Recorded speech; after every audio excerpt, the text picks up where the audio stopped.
Hadirin undangan yang terhormat, sidang terbuka promosi doktor Universitas Indonesia segera dimulai. Tim penguji promosi doktor Universitas Indonesia memasuki ruang sidang. Ketua sidang dipersilakan. Saudara calon doktor, sidang terbuka promosi doktor akan mengajukan pertanyaan atas disertasi saudara yang berjudul Prediksi Kematian Pasien COVID-19 berdasarkan scoring variabel menggunakan regresi logistik dan machine learning. Selanjutnya saya persilahkan promotor Profesor Dr. Wiwin Heriwiono, PhD, spesialis pulmonologi konsultan untuk memulai acara ujian. Terima kasih, Profesor Dwiana Ovianti. Assalamualaikum warahmatullahi wabarakatuh. Saudara calon doktor, Dr. Diah Handayani, saya persilakan membacakan secara singkat ringkasan disertasi selama 15 menit.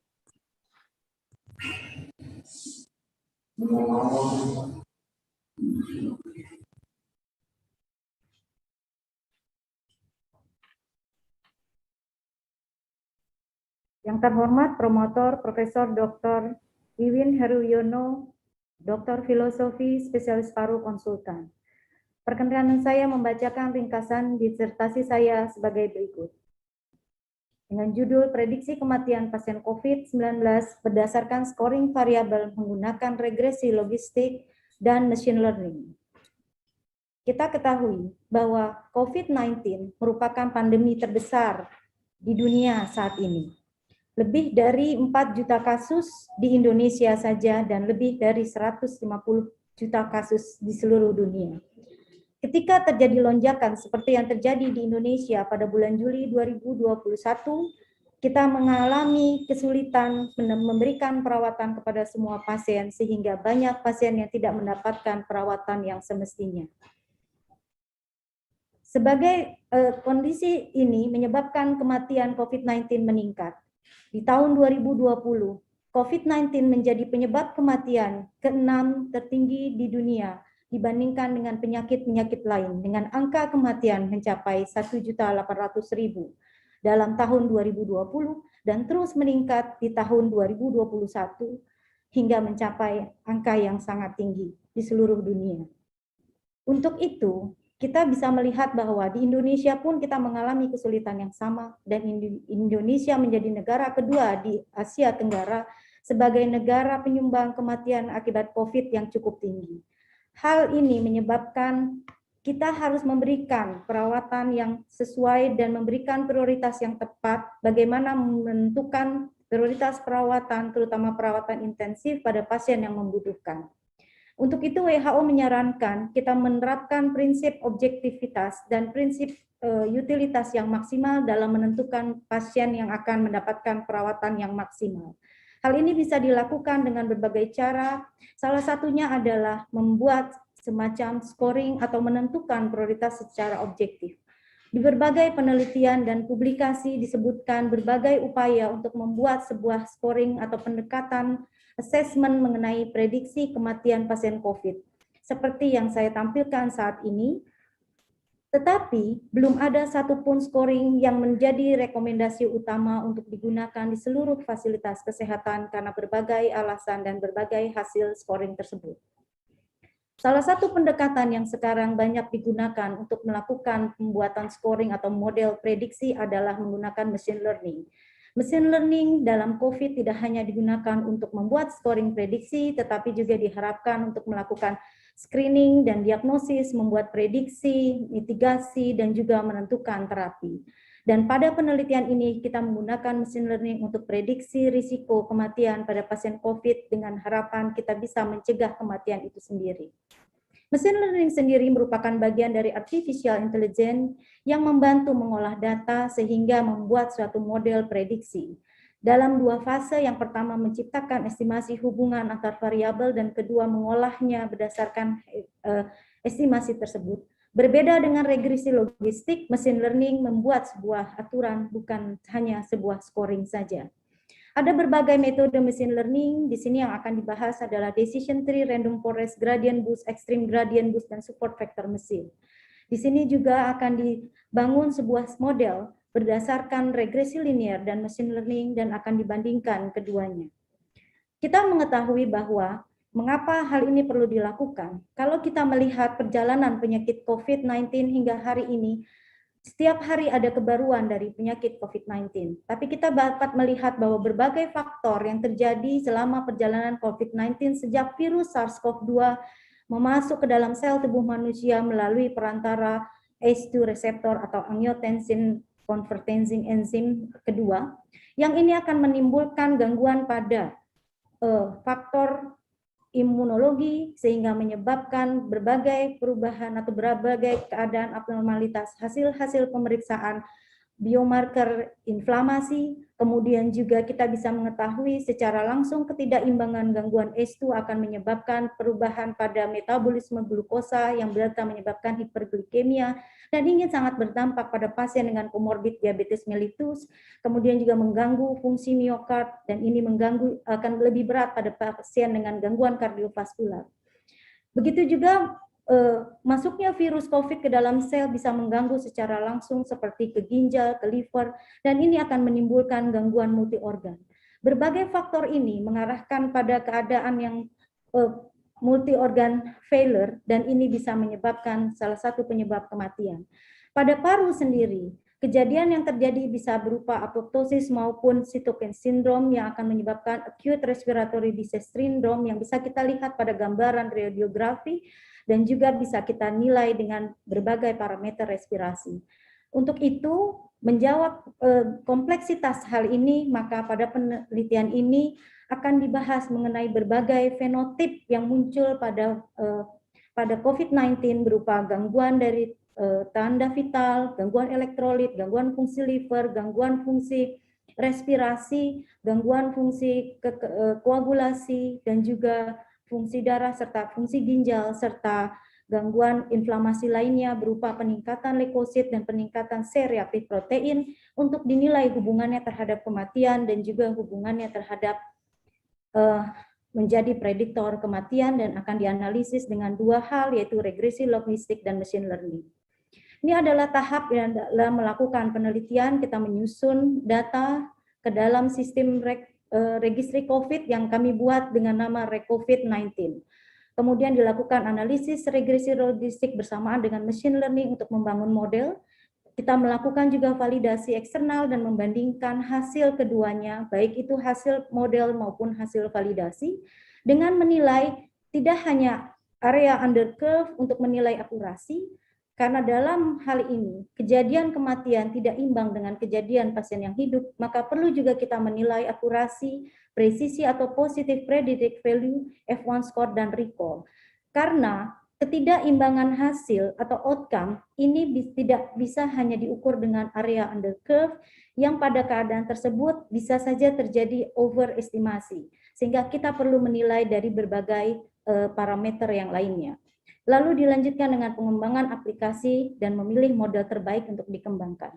Ini adalah model registrasi COVID-19 yang kami buat untuk menghimpun data dari berbagai rumah sakit yang akan diolah untuk membentuk, untuk dianalisis, membentuk satu model prediksi.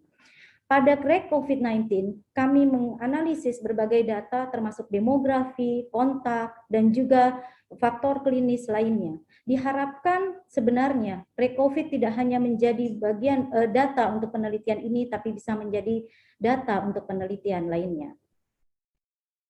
Hasil dari penelitian ini, yang pertama adalah penelitian ini dilakukan dalam 2 tahap penelitian. Penelitian pertama, menggunakan data dari ReCOVID, kami menyusun analisis. Data diambil di awalnya pada Rumah Sakit Persahabatan, Rumah Sakit UI, dan Rumah Sakit Umum Daerah Cengkareng. Tetapi karena ketidaklengkapan data, maka yang dianalisis hanya pasien dari Rumah Sakit Persahabatan dan Rumah Sakit UI untuk proses penyusunan model. Dilanjutkan dengan tahun berikutnya kita melakukan validasi dengan mengambil data pasien secara prospektif di Rumah Sakit Persahabatan, Rumah Sakit UI, dan Rumah Sakit Penyakit Infeksi Sulianti Saroso. Di sini kita dapatkan 294 kasus dan dianalisis 245 kasus untuk memenuhi kelengkapan data. Kita bisa melihat bahwa angka kematian memang bervariasi. Semakin tinggi kasus, semakin meningkat angka kematian. Angka kematian juga berbeda pada rumah sakit persahabatan, dan rumah sakit UI. Hal ini bisa disebabkan karena tipe rumah sakit yang berbeda, kemudian fasilitas yang berbeda. Pada rumah sakit persahabatan, proporsi kematian lebih tinggi, karena pada rumah sakit persahabatan, kita tahu sebagai rumah sakit rujukan utama COVID-19 menerima pasien yang sudah mengalami perawatan sehingga datang dalam kondisi lebih berat. Hasil lain yang menjadi inti dari penelitian ini adalah beberapa model yang kami kembangkan. Yang pertama adalah model register logistik. Yang pertama disusun dari 40 variabel, kemudian dari 271 subjek, sehingga kami mendapatkan satu model prediktor yang terdiri dari 7 variabel, yaitu variabel demam, riwayat komorbid diabetes mellitus, frekuensi pernafasan yang abnormal, saturasi oksigen kurang dari 95%, kadar leukosit yang abnormal, kemudian peningkatan SGOT ditandai dengan lebih dari 42, CRP lebih dari 88. Masing-masing variabel akan mendapatkan skor dan mendapatkan total skor adalah 10 dengan titik poin adalah 5, di mana titik poin 5 ini menjadi prediktor ke arah kematian. Sensitivitas dari model ini adalah 0,88 dan spesifitas 0,81 dengan area under curve 0,93. Sedangkan kita melanjutkan dengan validasi. Pada validasi kita dapatkan area under curve yang menurun tetapi masih cukup baik, yaitu 0,78783 dengan sensitivitas 49% dan spesifisitas 88%. Model kedua hampir sama dengan model pertama. Pada model kedua disusun dari 43 variabel dengan menambahkan variabel pH dari analisis gas darah, tekanan parsial oksigen, dan tekanan parsial CO2. Pada model ini didapatkan demam, sesak, dan diabetes sebagai prediktor. Dan kita mendapatkan AUC yang cukup tinggi dengan sensitivitas yang cukup baik, tetapi pada validitas terjadi penurunan. Di model ketiga, kita mendapatkan hal yang hampir sama, tetapi juga terjadi penurunan pada validasi. Kemudian kita mendapatkan perbedaan variabel, yaitu penambahan variabel nadi. Di model keempat, kita mendapatkan variabel baru, yaitu D-dimer, dan tidak ada variabel komorbid. Kalau dibandingkan antar model, memang hampir sama, dan kita mendapatkan variabel terbaik adalah model dari model 4 pada validasi, sedangkan pada penyusunan sebenarnya model yang terbaik adalah model yang pertama. Pada analisis machine learning kita menggunakan bahasa Python untuk membuat modeling dengan menggunakan model super vector machine, decision tree, random forest, gradient boost, dan extreme gradient boost. Di sini kita mendapatkan pada penyusunan bahwa model random forest dari 4 dataset memiliki area under curve tertinggi. Dan ini salah satu gambaran yang dihasilkan dari machine learning membuat sebuah rule. Ini adalah rule yang tercipta dari model machine learning decision tree. Kita melihat ada berbagai variabel yang hampir sama, yaitu neutrophil, fungsi liver, usia, saturasi oksigen. Kemudian juga kita melihat di sini ada aturan dari ke arah kehidupan, kemudian ke arah leukosit, dan seterusnya. Pada analisis machine learning menggunakan random forest, kita mendapatkan variabel-variabel dengan ditentukan nilai important atau nilai feature important dari masing-masing yang pada keempat dataset hampir sama. Sedangkan pada extreme gradient boost yang paling baik dari validasi, kita mendapatkan C-reaktif model seperti ini. Ada berbagai variabel yang terlibat di dalamnya dan ada beberapa rangkaian pohon untuk membentuk keputusan apakah memprediksi kematian atau kehidupan. Pada validasi, pada machine learning, kita mendapatkan angka terbaik adalah model extreme gradient boost dengan AUC 0,78, akurasi 0,83, dengan precision 0,54, dan F1 score 0,62, dan sensitivitas atau recall 0,714. Dibandingkan dengan regresi logistik, baik ada model 1, kemudian dengan random forest karena paling baik pada penyusunan, maka memang random forest memiliki AUC yang lebih tinggi, tetapi tidak terdapat perbedaan bermakna antara regresi logistik dan random forest. Begitu juga dengan perbandingan pada saat validasi, kita mendapatkan tidak terdapat perbedaan bermakna sebenarnya pada sebuah model dengan kisaran AUC 0,683 sampai 0,823. Dan memang di sini terdapat perbedaan.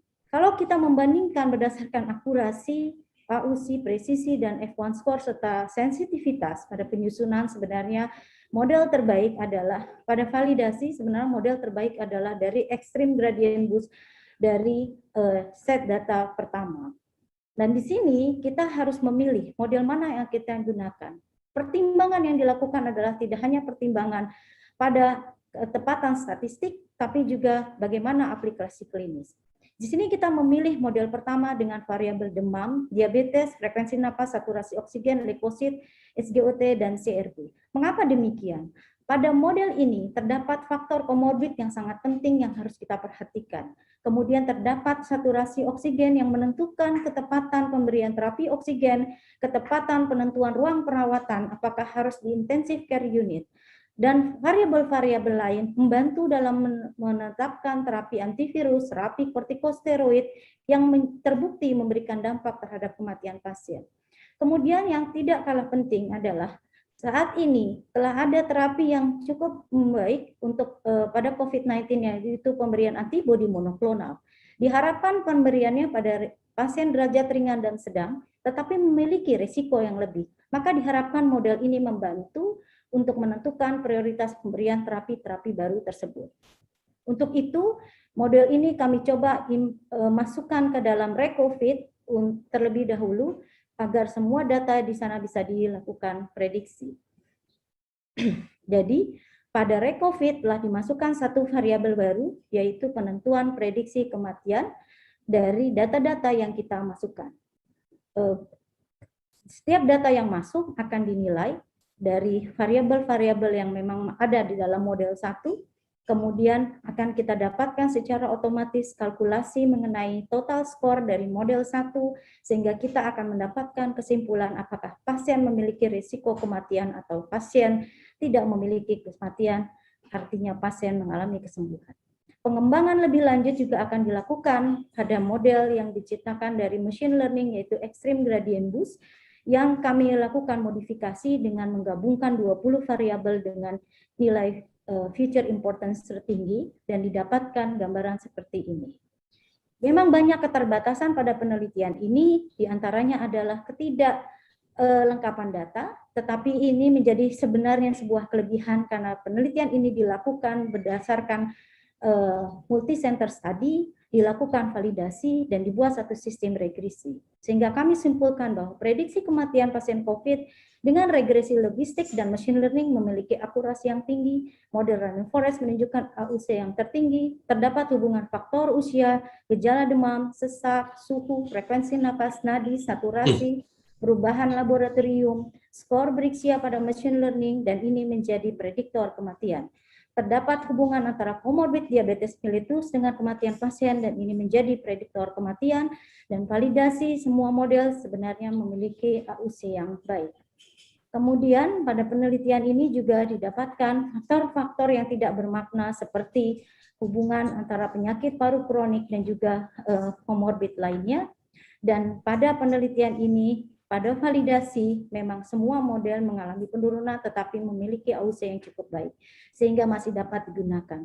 Sebagai saran, kami mengharapkan bahwa model ini masih akan terus bisa digunakan apabila memang ada pasiennya, dengan harapan tidak ada lagi pasien COVID-19 saat ini, tapi model ini bisa digunakan untuk berbagai kasus lain dengan memperhatikan berbagai varian dan juga berbagai perkembangan terapi sehingga tetap memerlukan revalidasi setiap akan digunakan. Rekomendasi yang lain memang untuk penelitian machine learning dan sebagainya kita memerlukan big data sehingga membutuhkan kolaborasi antar berbagai institusi dan berbagai fasilitas kesehatan. Demikian yang saya sampaikan. Terima kasih kepada promotor. Saya kembalikan. Baiklah. Untuk selanjutnya, saya persilahkan Profesor Dr. Suhendro, spesialis penyakit dalam, konsultan penyakit tropik infeksi untuk mengemukakan pertanyaan atau sanggahannya. Terima kasih, Prof. Ovi, sebagai pimpinan sidang. Assalamualaikum warahmatullahi wabarakatuh. Selamat pagi, salam sejahtera untuk kita semua. Pertama-tama saya ingin mengucapkan selamat kepada Dr. Diah Handayani dan keluarga atas selesainya penelitian dokter hingga ujian promosi pada pagi hari ini. Pertanyaan saya sehubungan dengan penelitian dokter yaitu prediksi kematian pasien COVID-19 berdasarkan scoring variabel menggunakan regresi logistik dan machine learning. Pertanyaan saya, apa sebetulnya kelebihan maupun kelemahan menggunakan regresi logistik atau menggunakan machine learning untuk menganalisis penelitian di klinik ya, yang bersifat prediksi? Karena dari penelitian Anda tampaknya hasil analisis kedua metode tersebut sama baiknya, ya. Itu yang pertama. Pertanyaan yang kedua adalah apa kelebihan pemilihan scoring model 1 yang Anda pilih, yang disampaikan dalam presentasi untuk algoritma prediksi kematian pasien COVID-19. Jadi, apa sebetulnya kelebihan dari variabel-variabel yang dipilih menggunakan daripada scoring model 1? Demikian pertanyaan saya. Terima kasih. Terima kasih atas pertanyaan yang terhormat Profesor Dr. Suhendro, spesialis penyakit dalam konsultan penyakit tropik infeksi. Perkenankan saya menjawab sebagai berikut. Yang pertama, memang kedua metode ini, yaitu regresi logistik maupun machine learning, sama-sama memiliki kelebihan maupun kekurangan.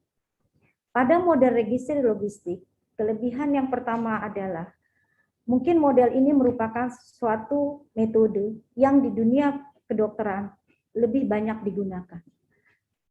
Sehingga lebih banyak orang yang mengenal analisisnya. Dan lebih banyak orang yang mampu untuk melakukan analisis. Yang kedua, pada model regresi logistik yang dihasilkan dari penelitian ini, terlihat beberapa variabel yang mampu dilaksanakan di berbagai tempat. Yang ketiga, memang penilaian atau penilaian akurasi ini mudah kita pahami bersama, misalnya dengan menggunakan penilaian berdasarkan area under curve.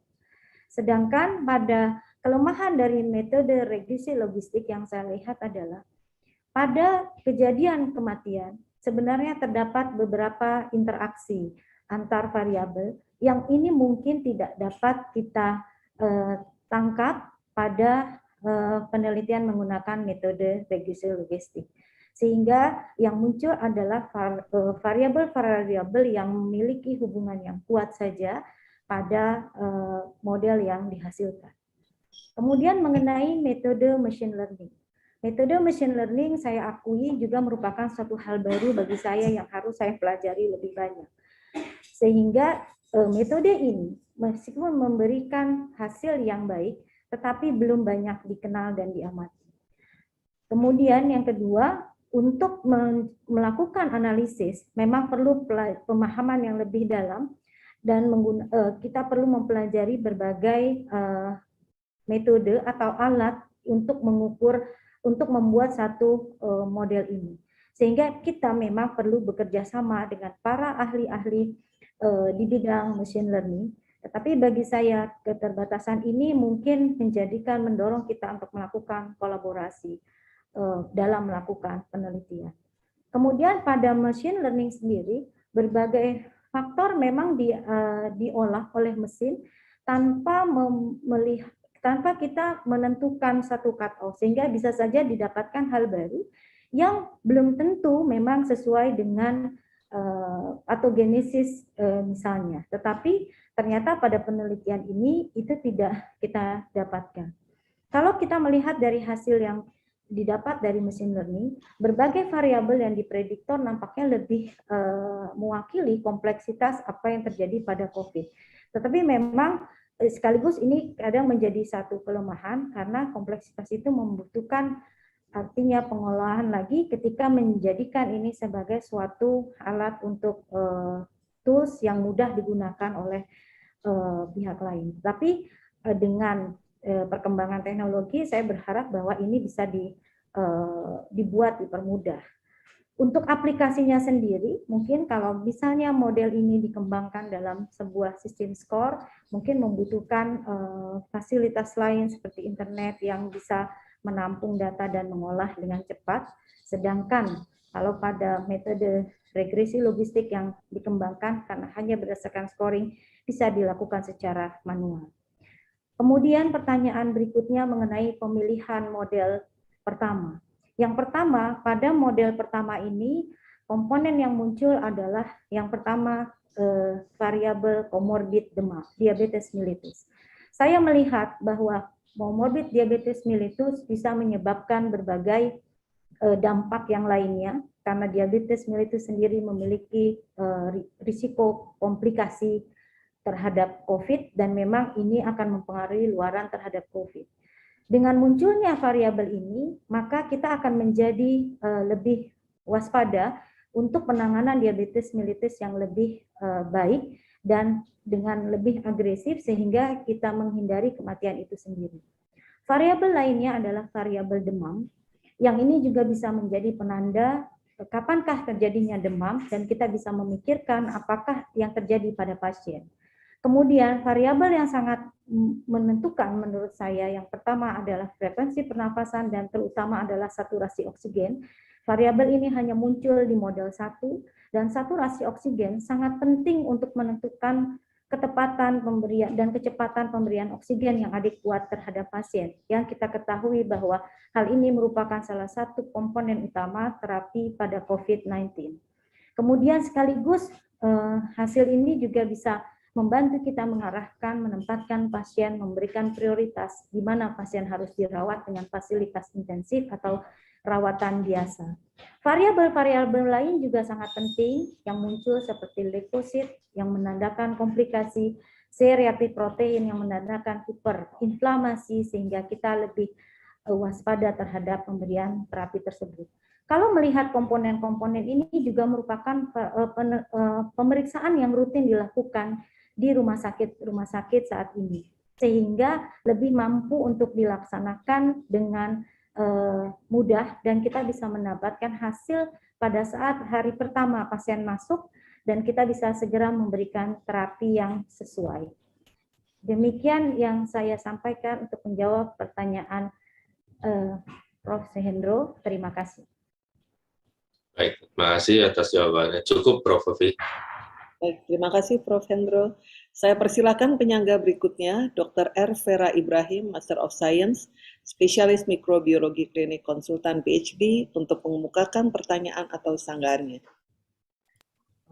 Terima kasih Prof. Afi sebagai Ketua Pimpinan Sidang.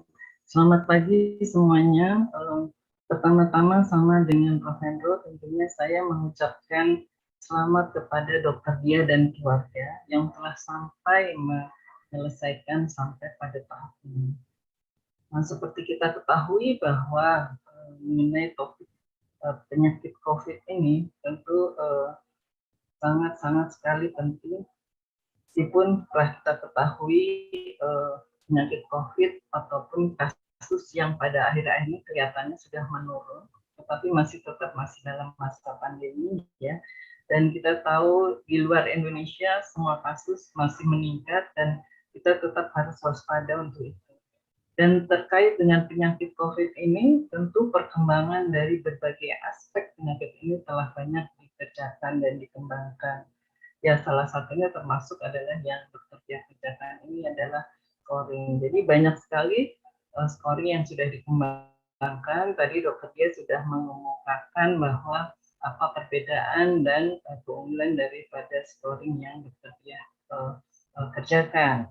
Nah, tetapi kita tahu bahwa penyakit COVID termasuk penyebabnya virus SARS-CoV-2 ini itu berkembang terus ya, berubah dan sangat dinamis ya. Tentu perubahan-perubahan itu yang kemungkinan akan mempengaruhi terhadap sistem scoring yang calon dokter Diah ini kembangkan, karena adanya varian-varian baru yang tentu mungkin berbeda dengan virus yang pada masa Dr. Diah kerjakan penelitian ini dari berbagai sisi ya, dari gejalanya, mungkin contohnya mungkin varian Delta ini kan bisa sekarang menyebabkan penyakit COVID-19 pada anak-anak banyak, sementara salah satu variabelnya adalah umur ya, yang dokter dia masukkan di atas 53, di bawah 53 ya.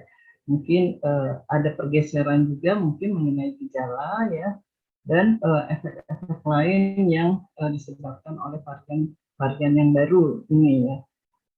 Jadi apa antisipasi ataupun apa yang harus dilakukan, karena sistem scoring ini kalau kita mau terapkan kan ke depannya, tentu tadi penyebab varian-variannya menyebabkan sesuatu hal yang berbeda dengan virus awal yang menyebabkan infeksi tersebut. Satu itu ya. Kemudian yang kedua adalah kita tahu bahwa sekarang kita semua ada vaksinasi ya. Jadi vaksinasi kita ketahui di berbagai penyakit, terutama infeksi virus itu, selain mencegah infeksi, kalaupun dia sakit, dia akan memperpendek masa sakit, lebih ringan gejalanya yang timbul, dan sebagainya. Nah, apakah vaksinasi ini akan dimasukkan ke dalam prediktor atau variabel dalam sistem scoring? Terima kasih, itu Prof.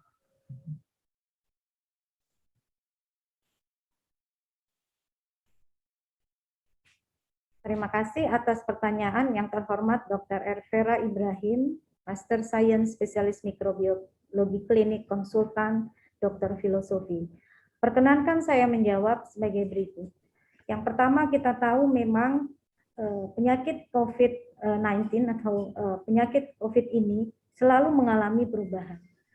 Kita bisa melihat bahwa pada data yang diambil tahun 2020 dan data yang diambil 2021 sudah ada beberapa perubahan karakteristik.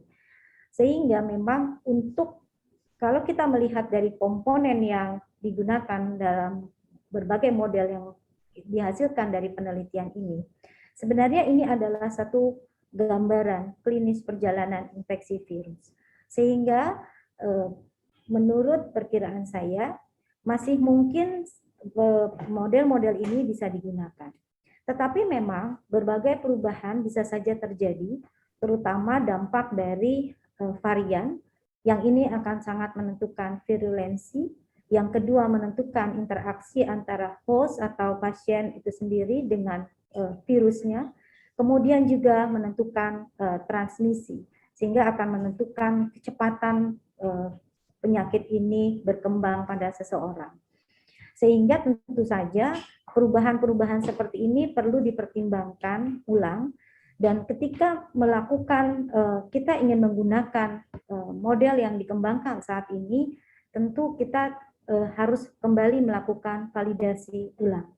Memang ini tidak mudah, tetapi memang idealnya setiap scoring ketika akan diimplementasi di sebuah fasilitas kesehatan, selain mempertimbangkan visibilitas, apakah variabel-variabel yang digunakan mampu dilakukan, maka tetap harus dilakukan validasi untuk melihat akurasi. Karena boleh jadi tidak perkembangan varian, kemudian perkembangan terapi pun bisa mengubah apa yang saat ini kita dapatkan. Termasuk juga vaksinasi, saya merekomendasikan untuk pengumpulan data maupun untuk pengembangan penelitian ini, maka faktor validasi harus juga faktor vaksinasi harus juga dipertimbangkan. Karena kita tahu saat ini saja dengan pemberian vaksinasi akan menciptakan imunitas dan menciptakan herd immunity. Dengan begitu, maka derajat sakit pasien akan berubah dan bahkan memungkinkan terjadi perubahan-perubahan pada faktor-faktor seperti faktor inflamasi yang memang merupakan interaksi antara virus, vaksinasi, dan juga pejamunya sendiri. Sehingga kita memang tetap harus melakukan validasi dan mempertimbangkan status vaksinasi bagi pasien. Apalagi kita melihat saat ini kebanyakan pasien yang dirawat atau pasien yang mengalami derajat yang lebih berat adalah pasien-pasien yang belum mendapatkan vaksinasi. Demikian, terima kasih. Untuk saya cukup, Prof. Ovi. Terima kasih. Baik, terima kasih pada Dr. Vera. Selanjutnya saya persilakan penyangga berikutnya, Dr. Arya Kekali, MTI, untuk mengemukakan pertanyaan atau sanggahannya. Terima kasih, Prof. Diana Fianti. Selamat kepada Dr. Diah Handayani. Selamat kepada keluarganya juga atas pencapaiannya, karena penelitian ini bukan hanya suatu aplikasi machine learning, testing dan trial, tapi juga langsung divalidasi eksternal, dan alhamdulillah hasilnya bagus. Ya. Namun di sini ada berbagai pilihan sebenarnya. Ada regresi logistik, ada SGD boost, ya, yang terpilih karena akurasinya baik. Kita tahu machine learning itu ada yang langsung memberikan hasil prediksi akhir, seperti machine learning yang digunakan untuk e-commerce, bisa memprediksi seseorang itu minatnya, daya belinya kemana gitu. Tapi dalam klinis itu kita tidak seperti itu. Kita juga ada yang membutuhkan cara kerjanya untuk pengambilan keputusan, sehingga dalam keputusan akhir itu apa yang harus diperbaiki duluan, itu kita juga harus tahu. Nah, dari semua model-model yang Dr. Diah dapatkan, itu pertanyaan pertama saya adalah, jika diaplikasikan ke referral system, kita bicara dari primer, rumah sakit sekunder, rumah sakit tersier, kira-kira metode analisis mana yang memberikan petunjuk kepada klinis dari sisi aspek mana yang harus diperbaiki. Tadi saya perdalam dari primer, sekunder, tersier, gitu ya, rujukan COVID. Kalau misalkan ini belum aplikatif ke primer, ya itu silakan Dokter Diah coba jelaskan. Dan yang kedua, yang menarik juga dari apa yang sudah Dr. Diah kerjakan itu sebenarnya REC-COVID sendiri adalah suatu hasil kinerja yang luar biasa, karena ada portal untuk pendataan COVID. Nah, bisa dijelaskan bagaimana pengalaman Dr. Diah untuk meminimalisir potensi ada selection bias, atau untuk mungkin ada misclassification, ya, karena di sini kan multi center ya. Nah, karena kualitas data dalam suatu registry itu perlu dijaga gitu. Gimana membuat strategi dari multiple center yang tergabung itu tidak ada selection bias, maksudnya ya tadi hanya memeriksa parameter tertentu pada yang berat-berat saja. Atau misclassification, menentukan diagnosisnya berbeda di antara multicenter. Nah, itu yang pertanyaan kedua. Baik, silakan Dr. Diah. Terima kasih atas pertanyaan yang terhormat Dr. Arya Kekali, Master Teknik Informatika. Perkenankan saya menjawab sebagai berikut. Yang pertama, memang di sini kita mendapatkan berbagai model. Kenapa? Salah satu alasan lain mengapa saya memilih untuk model pertama adalah kalau kita bagi menjadi model pertama pada regresi logistik, kalau kita bagi menjadi 2 kelompok dari 7 variabel. Kelompok pertama adalah komorbid. Data ini saya lihat sebenarnya mudah untuk didapatkan di fasilitas layanan primer sekalipun. Yang kedua adalah variabel gejala, yaitu gejala demam, dan juga kemudian frekuensi pernafasan dan saturasi oksigen. Di sini 4 komponen ini sebenarnya bisa saja seorang pasien sudah diprediksi berisiko kematian. Karena skor diabetes memiliki nilai prediktor 2, dan kemudian yang lain, komponen lainnya memiliki skor prediksi 1. Dengan skor prediksi 5, maka pasien bisa saja diduga memiliki risiko kematian. Sehingga model ini bisa menjadi satu screening di layanan primer. Ketika pasien di layanan primer datang dengan fasilitas yang terbatas, tapi saya yakin dengan anamnesis yang baik, pemeriksaan yang baik, kemudian mengukur saturasi, maka ini sudah bisa menggerakkan layanan primer untuk merujuk pasien. Kemudian variabel-variabel berikutnya seperti pemeriksaan CRP, leukosit, dan pemeriksaan SGOT memang umumnya bisa dilakukan di rumah sakit saja. Bahkan tidak semua bisa memeriksa sebenarnya C-reaktif protein. Tetapi dengan pengetahuan pada semua fasilitas bahwa C-reaktif protein sangat menentukan untuk melihat derajat COVID, maka umumnya semua rumah sakit sudah bisa melakukan. Dengan tambahan ketiga variabel ini, maka akan semakin menentukan strategi pengobatan. Itulah mengapa untuk pengembangan mungkin yang bisa kita lakukan di layanan primer adalah pengembangan menggunakan regresi logistik. Di samping itu, menggunakan regresi logistik ini bisa dilakukan dihitung secara manual, sehingga dengan melihat data-data yang kita miliki dari seorang pasien, kita sudah bisa melakukan kalkulasi secara mudah. Berbeda dengan aplikasi machine learning. Tetapi memang keunggulan machine learning didapatkan berbagai faktor yang memang sangat berpengaruh juga, sehingga mungkin bisa lebih menggambarkan kompleksitas yang terjadi.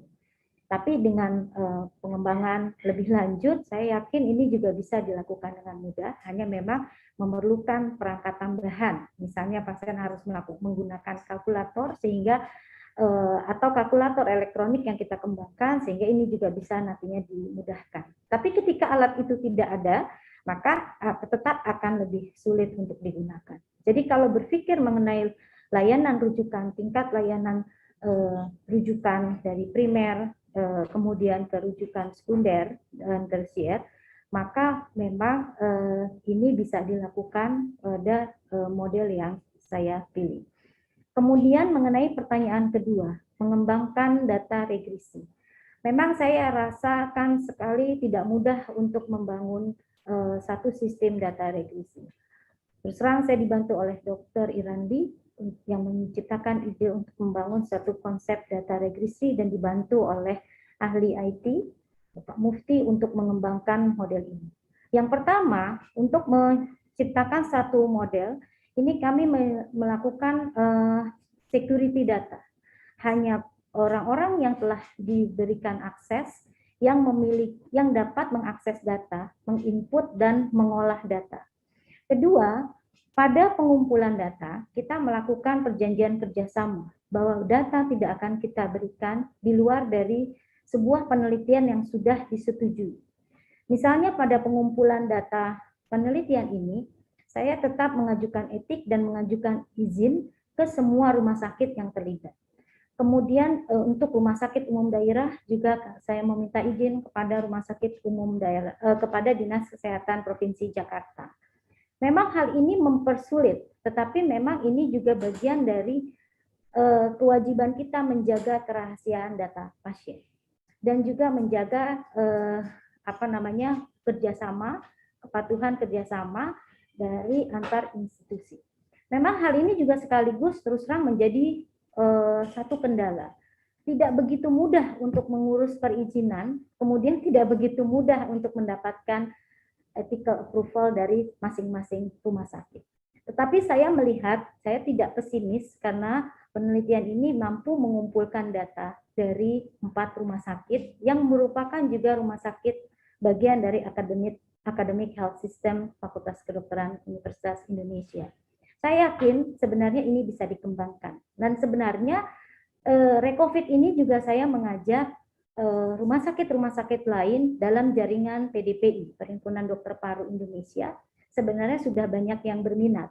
Cuma memang kondisi yang dihadapi adalah semua orang sibuk untuk menangani kasus. Dibutuhkan juga tenaga-tenaga khusus untuk mampu menginput data dengan valid. Dan juga dibutuhkan akses dan kerjasama. Saya memang sangat terbantu sekali oleh teman-teman, tidak hanya enumerator, tetapi juga teman-teman di rumah sakit yang dengan sangat baik menolong untuk memberikan data yang dibutuhkan. Memberikan akses ke rekam medik, baik itu akses yang didapatkan secara elektronik maupun akses yang didapatkan secara rekam medik yang manual atau rekam medik konvensional berupa hard copy. Jadi di sini juga kita harus menyiapkan tenaga-tenaga enumerator yang baik yang mampu melihat data. Bagi rumah sakit yang sudah memiliki data secara elektronik seperti Rumah Sakit UI, maka ini memiliki kelebihan. Ini sangat mempermudah kita melihat seluruh data yang ada, terutama adalah data yang berupa data anamnesis. Ini yang sulit Karena kalau elektronik tulisannya sangat jelas dan tercatat dengan rapi, sedangkan yang data manual terus terang memang ini tergantung kepada kelengkapan seseorang mengisi rekam medik. Disitulah kita sebagai klinisi harus mengingatkan, dan saya sendiri mengingatkan diri sendiri untuk melengkapi catatan medik di rumah sakit. Seperti tema di setiap akreditasi, pantang pulang sebelum catatan rekam medik sempurna dikerjakan. Demikian, terima kasih. Terima kasih, Dr. Diah. Sangat jelas. Saya kembalikan ke Prof. Kofi. Silakan, Prof. Baik, terima kasih pada Dr. Arya Kekali. Yang berikutnya saya persilakan penyangga Dr. Irandi Putra Pratomo, PhD, spesialis pulmonologi konsultan, untuk mengemukakan pertanyaan atau sanggahannya. Baik. Assalamualaikum warahmatullahi wabarakatuh. Terima kasih Prof. Kofi dan hadirin. Saya ucapkan pertama kali Dr. Diah selamat atas selesainya pendidikan doktor.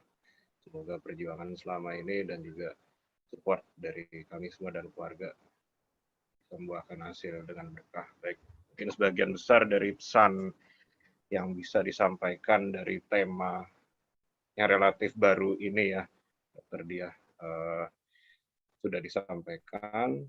Yang intinya sebenarnya hal ini malah membuka kita sebagai praktisi kedokteran bahwa kita tidak bisa berdiri sendiri, karena sifat dari pengembangan mahadata yang semakin pesat ini adalah kolaboratif.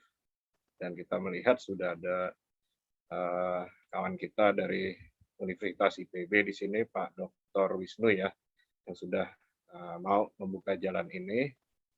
Dan itulah mengapa saya berpesan kepada hadirin dan juga khususnya Dr. Diah juga, bahwa kita harus bisa memanfaatkan kerjasama yang akan ada ini kepada bidang-bidang lain, khususnya di bidang data science. Jadi apalagi di sini machine learning semakin kuat bila kita teruskan dengan validasi data atau latihan data yang semakin banyak, semakin besar, sehingga metode ini bisa semakin tajam, sehingga saya turut mengundang di sini hadirin untuk turut serta dalam pengembangan RECOVID-19 karya Dr. Diah ini, supaya kita bisa mendapatkan hasil yang lebih presisi. Faktor apa saja sebenarnya yang bisa membuat meningkatnya mortalitas pada pasien, khususnya di wilayah Indonesia. Dan dalam hal ini, Dr. Diah, bagaimana konkretnya kita bisa mengundang kawan-kawan untuk bisa terlibat dalam pengembangan mahadata yang sudah kita siapkan selama ini. Itu saja, terima kasih. Assalamualaikum warahmatullahi wabarakatuh. Terima kasih atas pertanyaan yang terhormat Dr. Irandi Putra Pratomo, Doktor Filosofi Spesialis Paru Konsultan. Perkenankan saya menjawab sebagai berikut. Terima kasih. Yang pertama saya ucapkan sekali lagi atas ide dari Dr. Irandi yang mendorong saya untuk membuat sistem data RECOVID dan juga mendorong saya untuk membuat penelitian ini. Terus terang ini sebuah ide baru yang sangat-sangat baru yang saya tidak pernah mendengar sebelumnya. Bahkan sempat muncul keraguan apakah saya mampu untuk melakukan penelitian ini. Terima kasih atas dukungannya.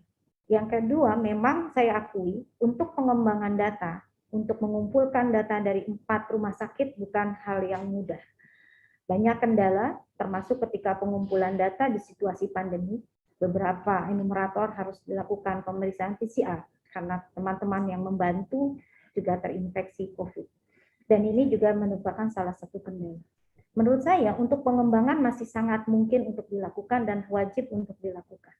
Yang pertama adalah untuk mengajak rekan-rekan lain dari berbagai institusi atau fasilitas kesehatan untuk melakukan validasi. Dengan melakukan validasi, maka yang dilakukan adalah menghimpun data kembali, yang data tersebut dimasukkan ke dalam RECOVID. Karena itulah mengapa pada model yang kita sudah pilih, model tersebut atau kalkulasi tersebut sudah dimasukkan ke dalam RECOVID itu sendiri. Berbeda dengan pada fase awal, maka pada fase ini data ketika dimasukkan akan keluar hasil prediksinya. Sehingga justru ini membantu sejawat sekalian dalam penanganan pasien. Sekaligus ini membantu data semakin banyak dan semakin baik untuk dilakukan revalidasi, sehingga yang kita hasilkan mungkin suatu model yang baru, tetapi akan lebih tepat untuk pasien pada saat dilakukan validasi. Akan lebih tepat model yang digunakan di masing-masing fasilitas kesehatan. Ataupun menggunakan model yang ini, tetapi dengan melihat bahwa memang model tersebut mampu dan akurat diimplementasikan pada fasilitas kesehatan di mana sejawat yang berkolaborasi itu bersama. Tapi menurut saya yang paling inti dari semua ini adalah keinginan untuk melakukan pengembangan data yang bersama. Saya merasakan bahwa belum semua institusi cukup terbuka untuk melakukan kolaborasi data. Jadi, padahal kalau kita melihat sebenarnya penelitian ini memiliki kesamaan dengan yang dilakukan oleh WHO dalam mengembangkan satu scoring yang bernama 4C score mortality untuk COVID juga. Di situ dilakukan kolaborasi data dari berbagai negara, dari puluhan negara, dan memang hasilnya akan semakin baik ketika data itu semakin banyak. Dan ini kita mencontoh dari hal seperti ini, mungkin kita bisa melakukan untuk tingkat Indonesia, sehingga kita bisa menggunakannya bersama dan memberikan hasil yang lebih baik. Memang dalam penanganan COVID, kita belajar untuk berkolaborasi. Dan semoga ide mengenai big data ini juga menjadi ide bagi kita semua untuk mengembangkan ilmu pengetahuan menjadi lebih akurat dan lebih valid. Terima kasih.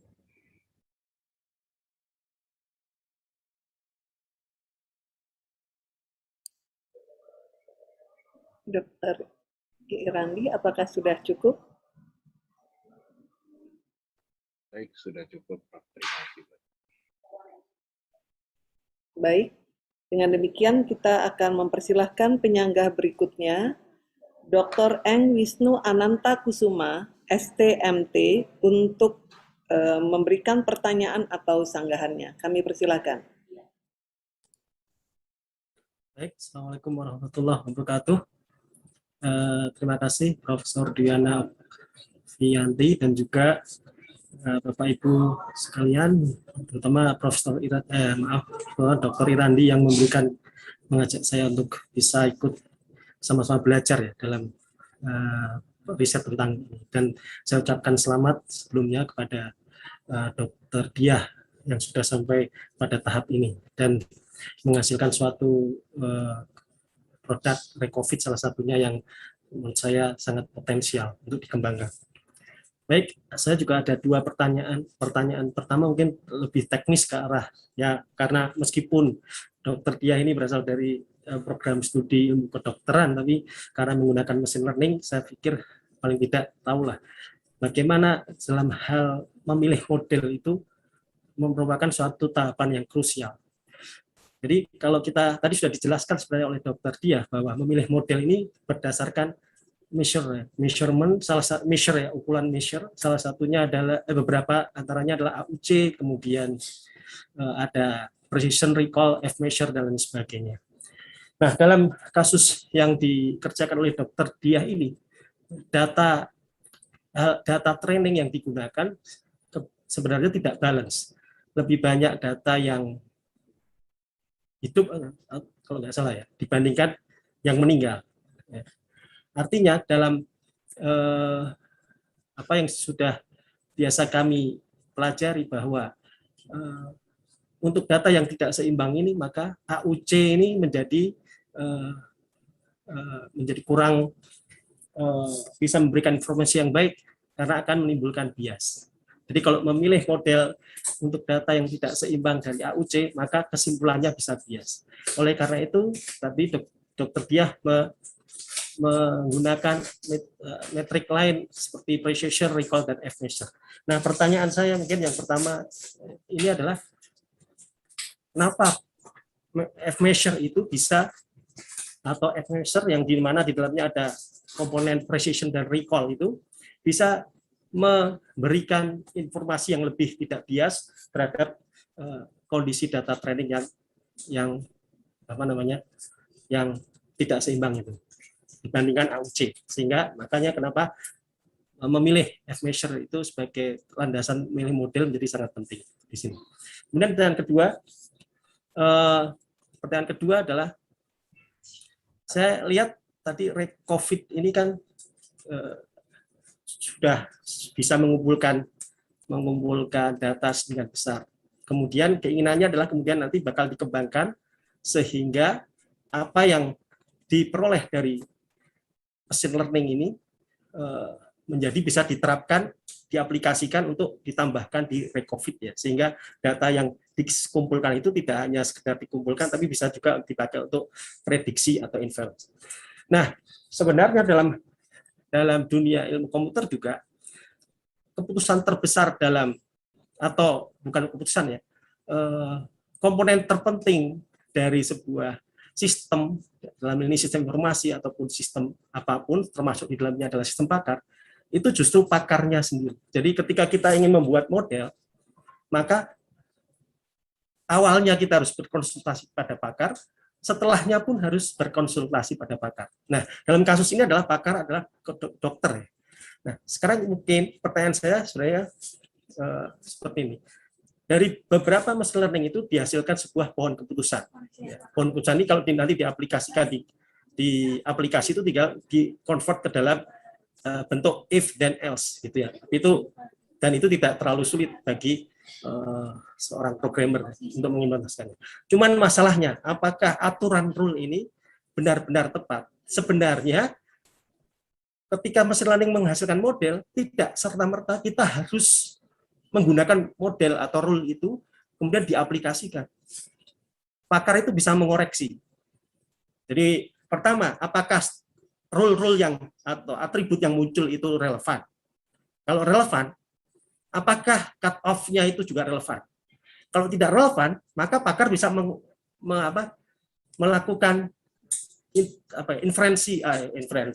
campur tangan di situ untuk mengubah rule itu sehingga menjadi lebih relevan. Jadi bukan output dari machine learning itu jadi harga mati, tapi menjadi bagian dari informasi awal untuk pakar untuk menghasilkan model yang relevan. Nah, pertanyaan saya, dari apa yang sudah dihasilkan menurut Dr. Diah model terbaik itu, adakah, misalkan dengan SGBoost tadi, adakah yang bisa memenuhi secara arsitekturnya, ya, pohon keputusan itu paling dekat dengan kondisi klinis yang ada, dan kira-kira kalau ada perbedaan dengan data-data bukan pengetahuan klinis itu, bagian mana mungkin yang bisa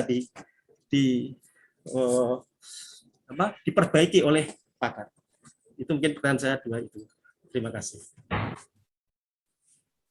Terima kasih atas pertanyaan Dr. Engineer Wisnu Anantakusuma, STMTI. Untuk perkenankan saya untuk menjawab pertanyaan Bapak. Memang bagi saya pun ketika melakukan analisis perbandingan akurasi antara regresi logistik dengan machine learning, saya mendapatkan angka-angka baru yang tidak familiar digunakan dalam analisis penilaian akurasi selama ini. Biasanya yang kami gunakan memang hanya penilaian akurasi berdasarkan area under curve saja. Tetapi pada hasil yang tidak seimbang, ternyata area under curve bisa memberikan jawaban satu overestimasi. Atau kalau dalam bahasanya disebut bisa saja ini menimbulkan bias. Nah, mengenai penggunaan presisi dan F1 measure, presisi adalah sebenarnya bukan hal asing yang kita juga pertimbangkan dalam menentukan satu validitas satu alat ukur. Karena presisi sebenarnya adalah positive predictive value. Dengan menilai positive predictive value, kita mengetahui berapa besaran bahwa hasil positif adalah positif, true positif, dibandingkan dengan hasil yang positif palsu Mengapa ini sangat penting? Karena hasil positif palsu akan menyebabkan overestimasi. Sedangkan sebaliknya hasil positif predictive value ini nantinya kita dapat mendapatkan gambaran seberapa besar kemampuan alat untuk memprediksi menghasilkan hasil yang true positif. Kemudian perhitungan yang lain yang dalam F1 measure adalah hasil dari recall.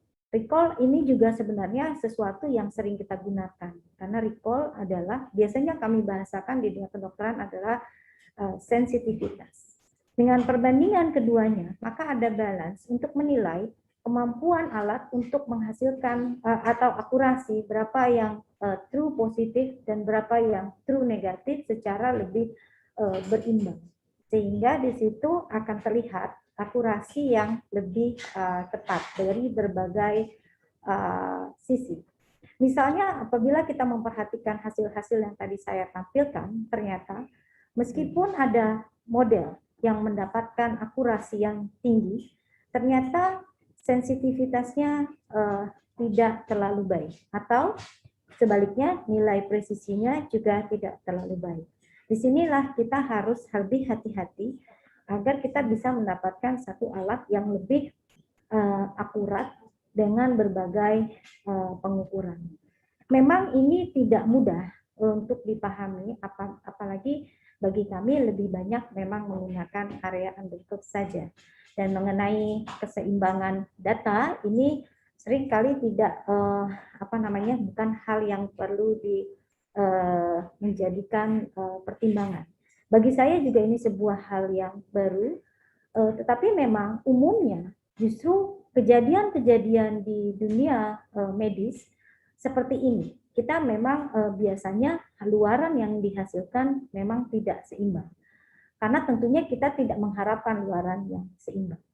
Tapi pada machine learning, bisa saja alat ini juga ketika mengembangkan alat untuk menghindari hal seperti ini, kita bisa melakukan satu proses pada data yang kita miliki untuk menciptakan keimbangan dengan melakukan random oversampling, seperti yang dilakukan pada analisis pada penelitian ini.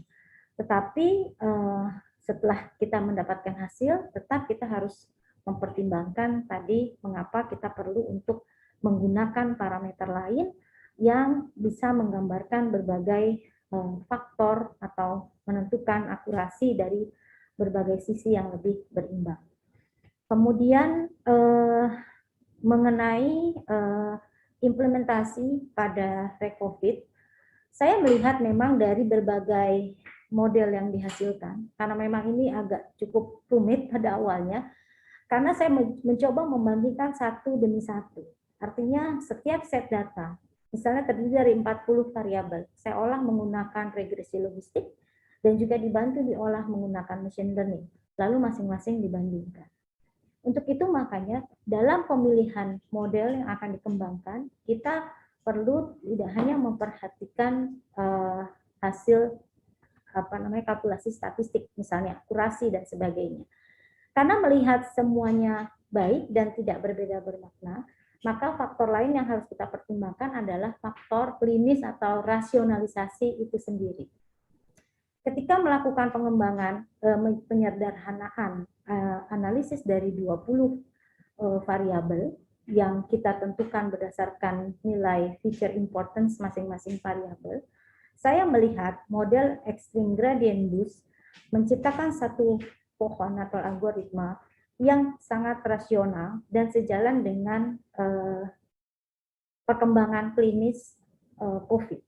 Di sini didapatkan variabel utama adalah C-reaktif protein, yang memang ini menjadi backbone dalam menentukan derajat penyakit dan menunjukkan gambaran proses inflamasi yang terjadi. Di berbagai data juga C-reaktif protein ini biasanya sejalan dengan kerusakan yang terjadi di parenkim paru. Kemudian pada model ini juga didapatkan nilai fungsi HEPA, yaitu SGOT, yang menggambarkan suatu proses gangguan organ lain. Yang ini juga menunjukkan derajat berat penyakit atau bisa menunjukkan suatu komplikasi. Kemudian pada pohon ini sendiri variabelnya menghasilkan pohonnya menghasilkan variabel leukosit yang di sini sangat relevan. Bahkan didapatkan titik potong yaitu leukosit 18.000. Yang di sini kita memang mendapatkan bahwa nilai leukosit tersebut merupakan gambaran terjadinya infeksi sekunder. Yang ini perlu kita perhatikan dalam strategi penanganan pasien. Kemudian pohon ini sendiri juga membentuk satu pengukuran lain, ya, satu algoritma lain yang juga ditambah dengan gambaran elektrolit dan juga gambaran hiperkoagulasi yang menjadi salah satu faktor penentu keadaan COVID itu sendiri, yaitu komplikasi yang sering terjadi adalah hiperkoagulasi. Jadi meskipun ini kompleks, tapi saya yakin bahwa gambaran ini sejalan dengan progresivitas atau patogenesis perjalanan penyakit COVID. Sehingga di sini saya melihat bahwa sebenarnya semua algoritma yang terbentuk ini sangat rasional atau sangat relevan dengan perkembangan COVID secara klinis. Memang di awal ada beberapa keraguan penggunaan machine learning pada dunia medik. Yang pertama adalah kita dikhawatirkan tidak bisa melihat algoritma yang terbentuk, tidak bisa melihat faktor-faktor prediksi yang apa saja yang terlibat. Sehingga ini seolah-olah seperti black box, hanya mengungkapkan hasil saja. Tetapi ternyata pada decision tree dan extreme gradient boost, variabel-variabel ini muncul, bahkan menimbulkan satu pengetahuan baru, keterlibatan suatu faktor terhadap terjadinya kematian pada pasien COVID yang perlu kita pertimbangkan. Dan disejajarkan dengan perkembangan informasi dari penelitian lain, ternyata hubungan-hubungan yang ada semakin kompleks. Salah satunya adalah pada penelitian ini, pada machine learning, didapatkan variabel monosit merupakan satu prediktor. Dan ternyata perkembangan pengetahuan terbaru, monosit juga menunjukkan proses macrophage activating syndrome yang mengarah kepada terjadinya hiperinflamasi yang juga bisa menimbulkan ARDS dan mengancam pada risiko kematian. Jadi memang ternyata machine learning tidak selamanya merupakan suatu black box, tapi machine learning justru membantu kita mengarahkan kepada bagaimana satu proses kematian atau satu risiko kematian itu terjadi. Bahkan kita bisa mengintervensi sesuai dengan apa yang terjadi pada pasien. Pathway mana atau algoritma mana yang dialami pada seorang pasien sesuai dengan algoritma yang terbentuk. Disitulah mengapa saya melihat bahwa ini merupakan keunggulan yang bisa menjawab pertanyaan-pertanyaan klinis sekalipun. Demikian, terima kasih.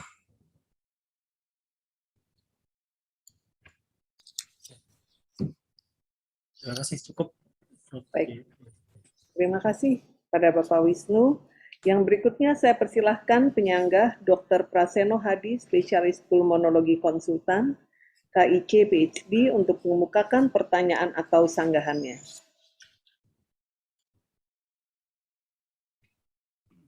Baik, Assalamualaikum warahmatullahi wabarakatuh. Terima kasih Prof. Ovi atas kesempatannya, dan Dr. Diah, adik saya nih yang sudah sampai pada tahap ini, demikian juga dengan keluarganya. Dr. Diah, ada dua pertanyaan yang akan saya sampaikan. Pertama tentang Brixia Index ya, atau penilaian gambaran radiologi. Karena Dr. Diah sampaikan pentingnya pemeriksaan ini. Kalau saya lihat dari hasil kesimpulan, Brixia Index ini menjadi hal yang penting dalam prediksi, terutama prediksi kematian. Tapi pada penelitian ini, Dr. Diah mungkin bisa ceritakan kenapa tiba-tiba Brixia Index ini menjadi hal yang penting, mengingat di tujuan penelitian itu tidak tersampaikan tentang Brixia Index ini. Ya, mungkin Dr. Diah bisa sampaikan tentang hal itu. Yang kedua, ya tentu kita berharap bahwa apa yang telah Dr. Diah lakukan dalam kaitannya dengan penelitian ini bisa kita gunakan secara luas ya, tidak hanya pada site-site tempat penelitian ini dilakukan. Nah, tentu untuk sampai pada hal itu, hasil ini harus teruji atau bisa kita aplikasikan nantinya. Nah, masalahnya adalah apakah penelitian ini atau hasil penelitian ini apakah akan terhenti sampai di sini, ya? Maksud saya, apakah hanya bisa digunakan pada kasus COVID-19 atau pada khususnya atau pada masa pandemi. Jadi apakah Dokter Diah memikirkan ke depan kasus-kasus apa saja atau kondisi apa saja sehingga apa yang sudah Dokter Diah lakukan bisa tetap bermanfaat untuk kita semua. Demikian Dokter Diah. Terima kasih atas pertanyaan yang terhormat Dr. Praseno Hadi, spesialis paru konsultan, dokter filosofi, konsultan intensive care. Perkenalkan saya menjawab pertanyaannya sebagai berikut. Yang pertama adalah pada awal penelitian ini mengenai skor Brixia. Pada awal penelitian ini saya melihat bahwa salah satu faktor yang bisa kita jadikan penentu secara klinis sebagai seorang klinisi adalah berapa luas kerusakan paru yang terjadi pada saat seseorang terinfeksi COVID-19. Dan gambaran ini memang kita lihat menentukan terapi kita juga dalam penanganan pasien.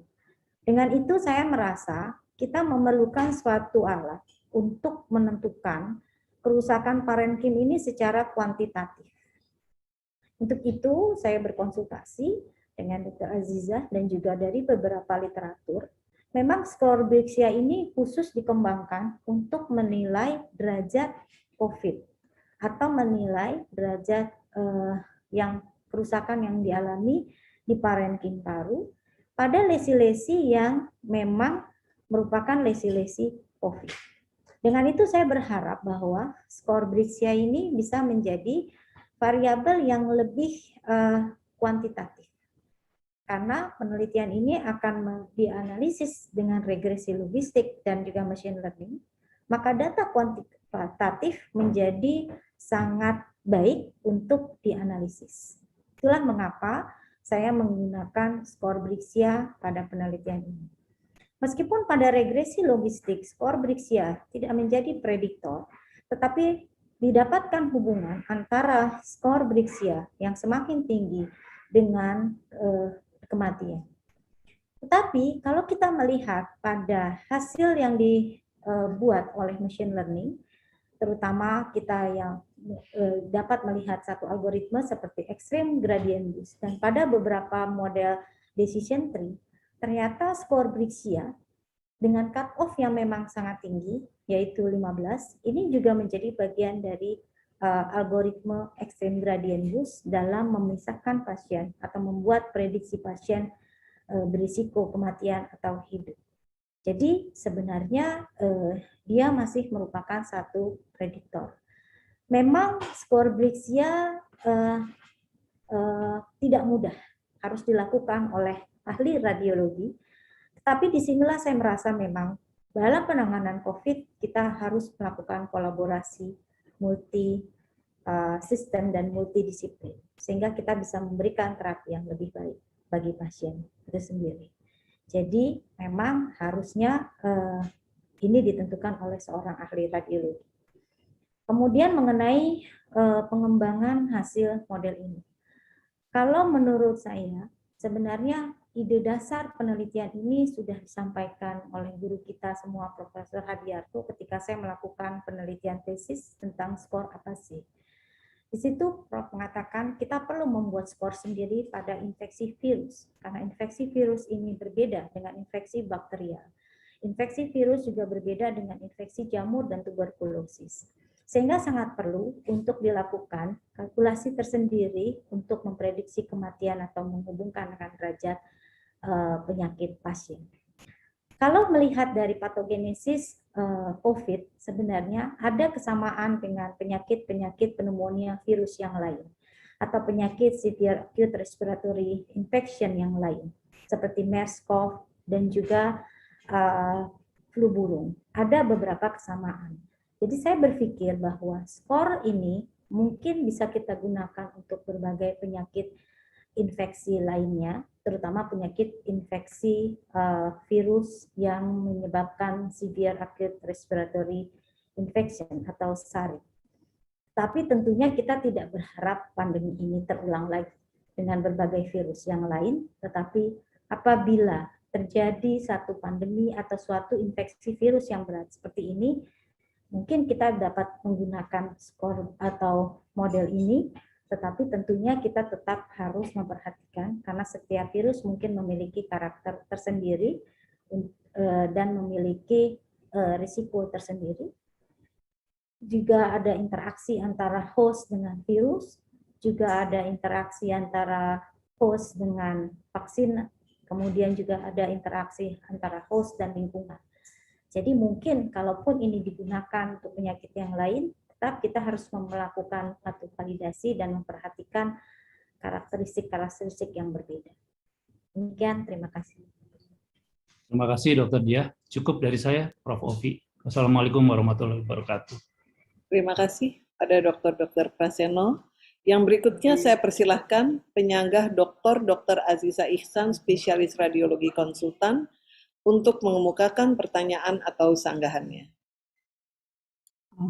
Assalamualaikum warahmatullahi wabarakatuh. Terima kasih Prof. Ovi atas kesempatannya. Pertama-tama saya mengucapkan selamat kepada Dr. Diah atas capaiannya. Dan pertanyaan saya, kita tahu bahwa pada penata laksanaan COVID-19, radiografi toraks merupakan salah satu modalitas utama yang selalu digunakan baik untuk diagnosis maupun follow-up.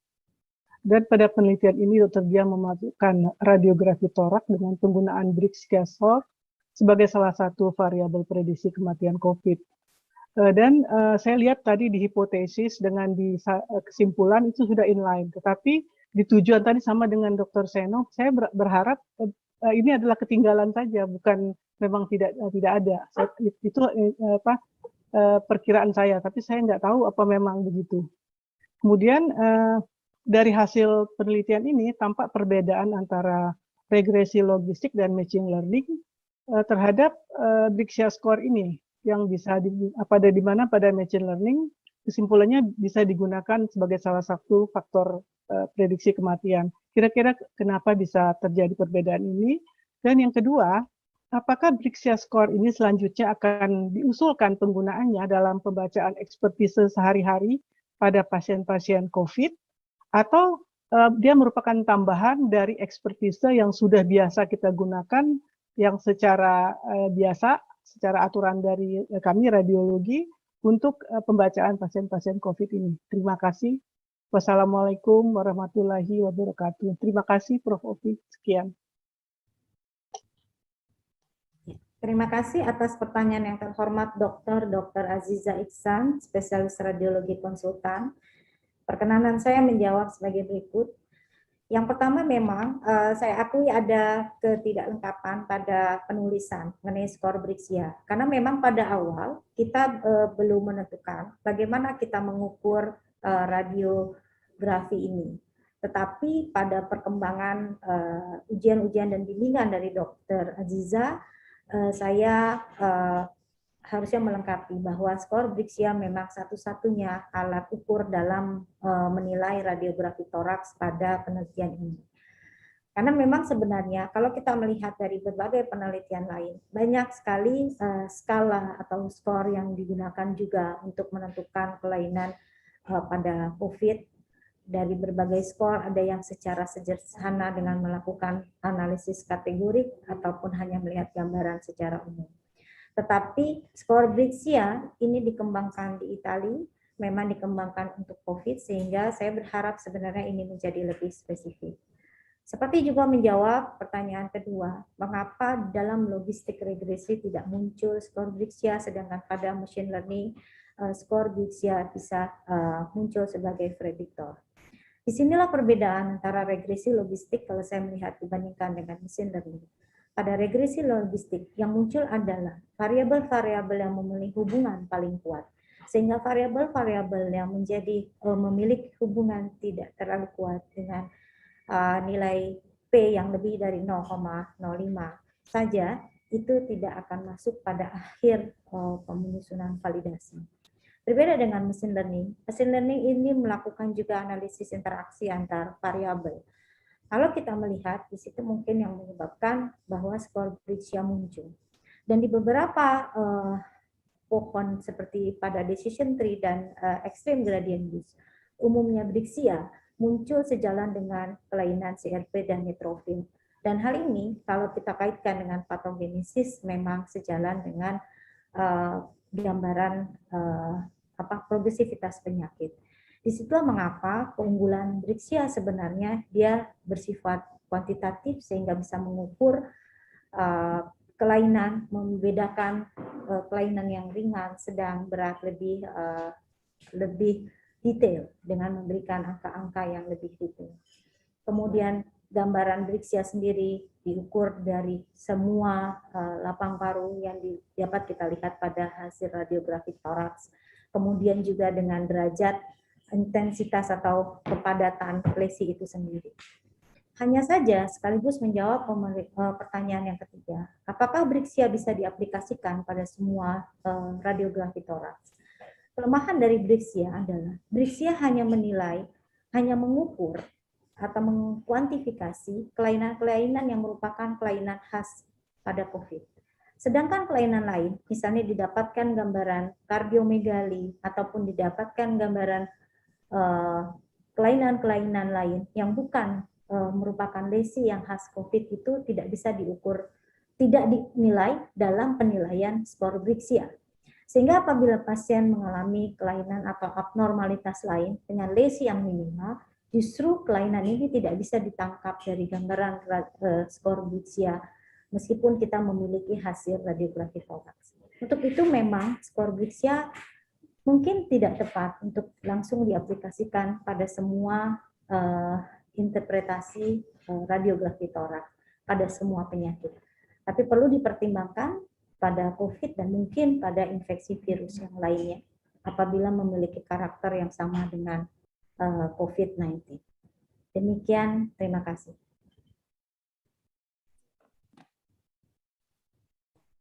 Terima kasih, cukup. Ujian selesai. Ujian berakhir. Kini izinkan kami mengadakan sidang tertutup untuk memberikan penilaian dan sidang ditunda beberapa saat. Tim penguji promosi doktor Universitas Indonesia meninggalkan ruang sidang.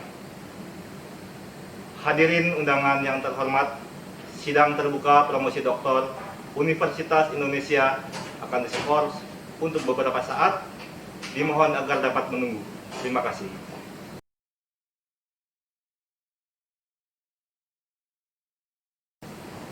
Hadirin undangan yang terhormat, sidang terbuka promosi doktor Universitas Indonesia segera dilanjutkan.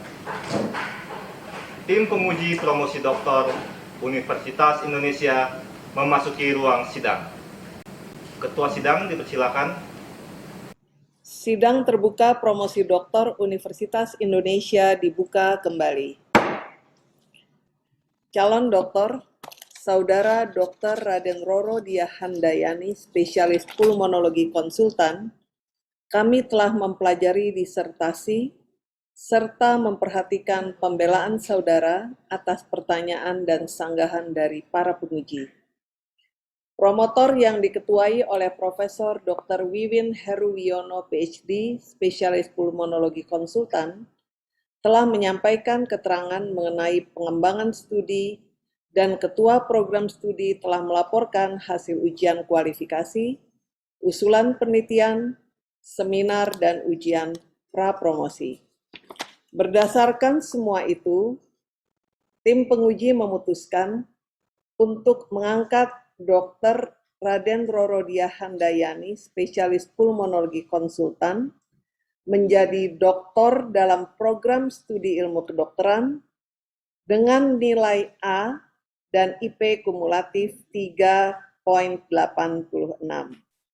Selamat untuk Dr. Diah, dan saya persilahkan promotor Profesor Dr. Wiwin Heruwiono, PhD, spesialis pulmonologi konsultan untuk menyampaikan sambutannya. Terima kasih, Profesor Ovi. Assalamualaikum warahmatullahi wabarakatuh. Selamat siang, salam sejahtera untuk kita semua. Yang terhormat Dekan FKUI yang diwakili oleh Wakil Dekan 1, Profesor Dr.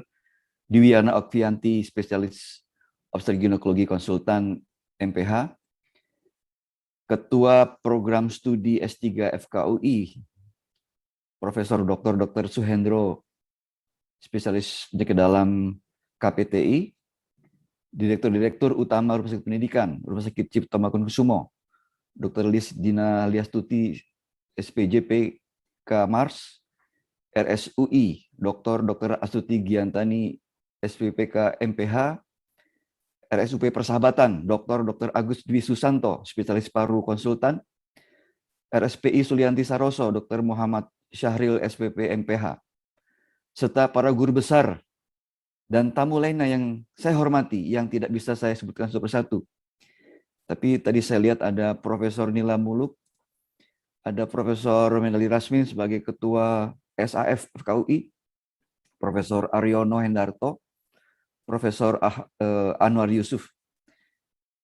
Sejawat dan hadirin yang saya hormati.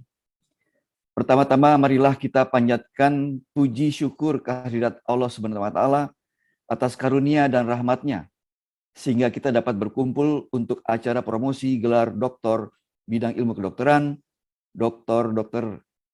Raden Roro Dyah Handayani SPPK. Semoga hasil penelitian ini dapat memberikan sumbangsih di bidang ilmu kedokteran dan bermanfaat untuk pelayanan pasien dan masyarakat.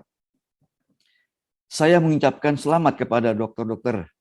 Dyah Handayani, spesialis konsultan, yang telah mencapai prestasi akademik tertinggi dalam dunia pendidikan.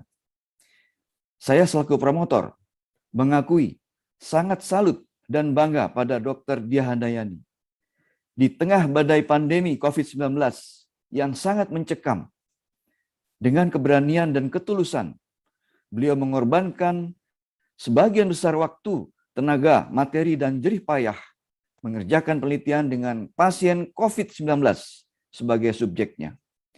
Belum lagi disibukkan dengan tugas-tugas sebagai staf pengajar divisi infeksi dan sebagai koordinator penelitian Departemen Pulmonologi dan Kedokteran Respirasi FKUI, sebagai koordinator mahasiswa FKUI di RSUI, dan yang tidak kalah penting sebagai ibu rumah tangga. Kiranya jerih payah beliau menantangkan hasil yang terbaik bagi dunia pendidikan, terutama kiranya bermanfaat dalam penanganan badai COVID-19 di Indonesia dan dunia. Dalam penelitiannya, Dr. Dyah Handayani mengambil topik tentang prediksi kematian pasien COVID-19 berdasarkan scoring variabel menggunakan machine learning. Machine learning adalah pemrograman data menggunakan komputer dibandingkan dengan regresi logistik. Latar belakang dari penelitian ini adalah karena tingginya kasus dan angka kematian karena COVID-19. WHO melaporkan COVID-19 merupakan penyebab kematian tertinggi ke-6 tahun 2020. Atas dasar hal tersebut, kemudian dibuat prediksi keluaran pasien spesifik untuk COVID-19 berdasarkan analisis faktor risiko kematian, tetapi belum ada sistem skor yang direkomendasikan dan memerlukan validasi.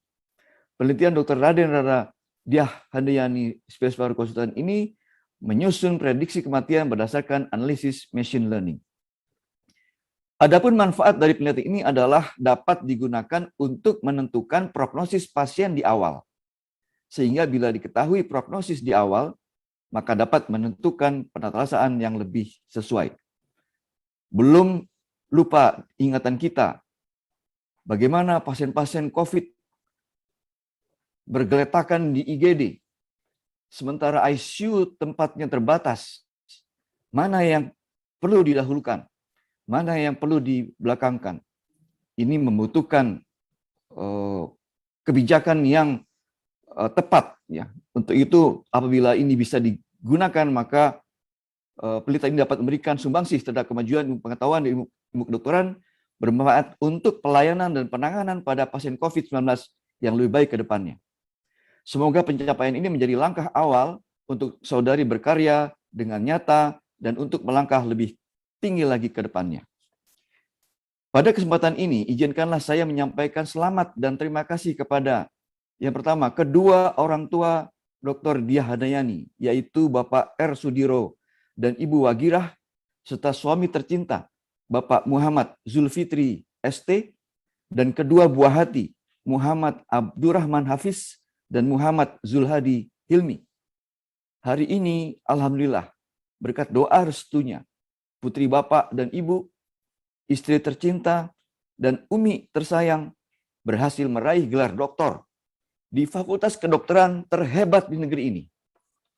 Yang kedua, terima kasih yang tak terhingga juga kepada Dekan FKUI beserta jajarannya, Ketua Program Studi S3 Ilmu Kedokteran FKUI beserta jajaran, Ketua Departemen Pulmonologi dan Kedokteran Respirasi FKUI, yang saat ini menjadi Direktur Utama Rumah Sakit Persahabatan, dan Ketua Pengurus Pusat PDPI, Dr. Agus Dwi Susanto, Spesialis Paru Konsultan, Kopromotor sekaligus penguji, Dr. Prasono Hadi, PSD, SPPK, KIC, Dr. Ajizah Iksan, Spesialis Radiologi Konsultan, dan para pembimbing dan penguji, antara lain Profesor Dr. Suhendro, Spesialis Penyakit Dalam KPTI, Profesor Dr. Harina Erlianti Raharjo, Spesialis Urologi Konsultan PSD, Profesor Dr. Sarwono Waspaji, Spesialis Penyakit Dalam KMED, Profesor Dr. Saleha Sungkar, Spesialis Parsitologi Klinik Konsultan, Dr. R. Vera Ibrahim, MSc, SPP Mikrobi Klinik Konsultan PSD, Dr. Arya Kekali, MTI, Dr. Irandi Putra Pratomo, PSD, SPPK, Dr. Insinyur Wisnu Ananta Kusuma, STMT, yang sangat-sangat membantu karena bidang yang terbaru untuk machine learning. Juga kepada para direktur rumah sakit tempat dilakukan penelitian, Rumah Sakit Persahabatan, Rumah Sakit UI, Rumah Sakit PI, Dr. Sulistianto Suroso, dan Rumah Sakit Umum Daerah Cengkareng. Dan juga kepada Bapak Ibu, Saudara semua yang telah berkontribusi pada studi dan penelitian S3 Dr. Diah.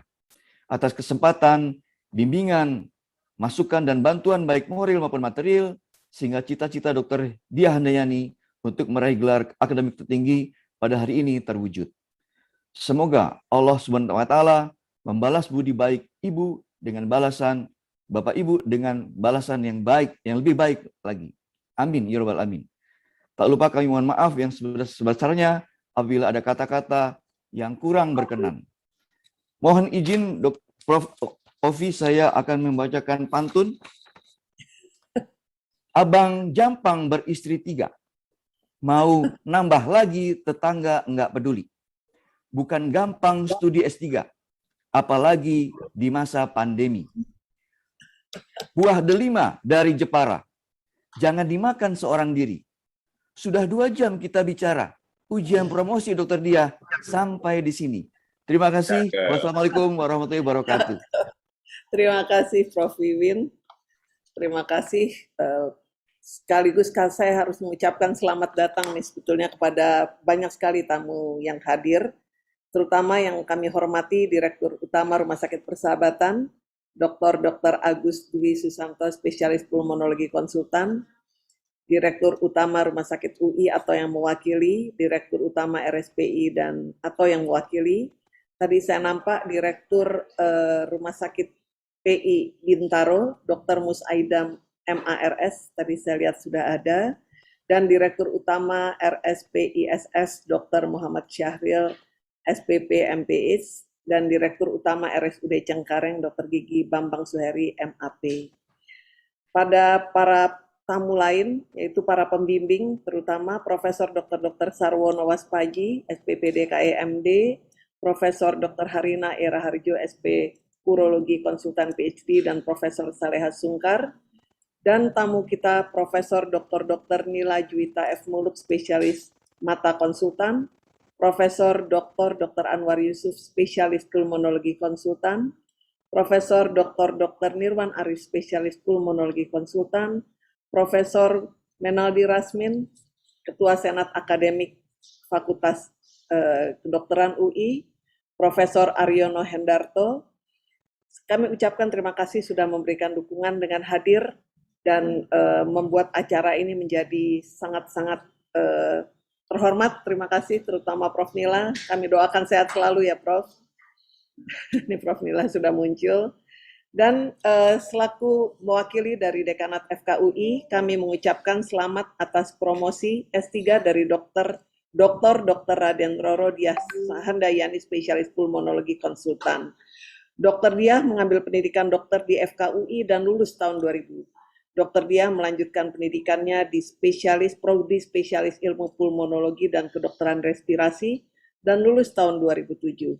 Dan tahun ini Dr. Diah menyelesaikan pendidikan S3-nya dan mendapatkan gelar tepat di tanggal 1 November 2021. Saya sudah meneliti bahwa Dr. Diah di usianya yang 45 tahun ini sudah memiliki jabatan fungsional lektor dan itu sudah didapatkan 1 Januari tahun 2021 sehingga punya waktu 1 tahun untuk meraih jabatan fungsional berikutnya lektor kepala. Karena 2 tahun cukup, Dr. Diah, silakan publikasi sebanyak-banyaknya, tapi jangan pakai publikasi S3-nya, karena ini nanti disemprit sama petugas PAK, dan kemudian punya waktu sebelum usia 50 tahun untuk meraih gelar doktor. Di sini ada Prof. Harina yang sudah menyontohkan bahwa Dr. Diah mendapatkan keuntungan karena mempunyai nomor induk dosen nasional, yang saya yakin tidak ada hambatan nanti untuk mendapatkan hal-hal yang untuk NIDK mungkin sedikit lebih rumit ya. Jadi sangat berharap untuk menambah jajaran profesor di prodi atau departemen pulmonologi karena jaraknya sudah lumayan jauh ya Prof. Wiwin ya. Jadi kami sangat berharap Dr. Diah untuk bisa segera menyelesaikan tugasnya dari fakultas. Saat ini pun Dr. Diah selain sebagai staf divisi infeksi dan juga sebagai koordinator penelitian. Dan apa yang sudah dituliskan Dr. Diah saya rasa merupakan keberanian tersendiri dari Dr. Diah dan inovasinya untuk merambah dunia yang di luar dari dunia yang dipelajari di Fakultas Kedokteran, yaitu dunia yang merambah ke rumahnya Bapak Wisnu di sini, dan ini menjadi role model untuk teman-teman. Tadi dikatakan bahwa para ahlinya yang harusnya mengetahui kebutuhan untuk menggunakan big data dan meramunya menjadi hal-hal yang bermanfaat untuk dunia kedokteran. Kami ucapkan tentunya terima kasih pada keluarga, khususnya pada suami Bapak Muhammad Zulfitri, sarjana teknik.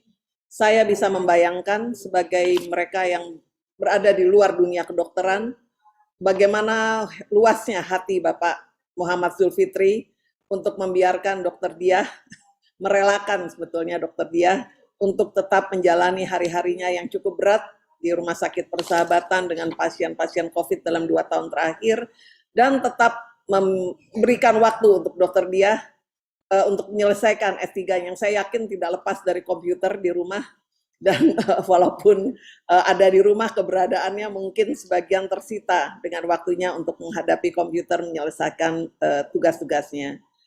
Ucapan terima kasih pada Ketua Prodi dan Ketua Tim Penuji, Profesor Dr. Swendro, spesialis penyakit dalam, konsultan penyakit tropik dan infeksi.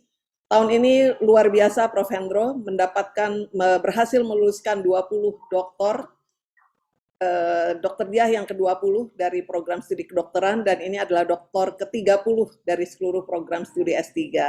Berarti di zaman pandemi ini kita tetap survive untuk menghasilkan para dokter yang menjadi salah satu penilaian baik dari Fakultas Kedokteran UI dan juga Universitas Indonesia di ranking internasional.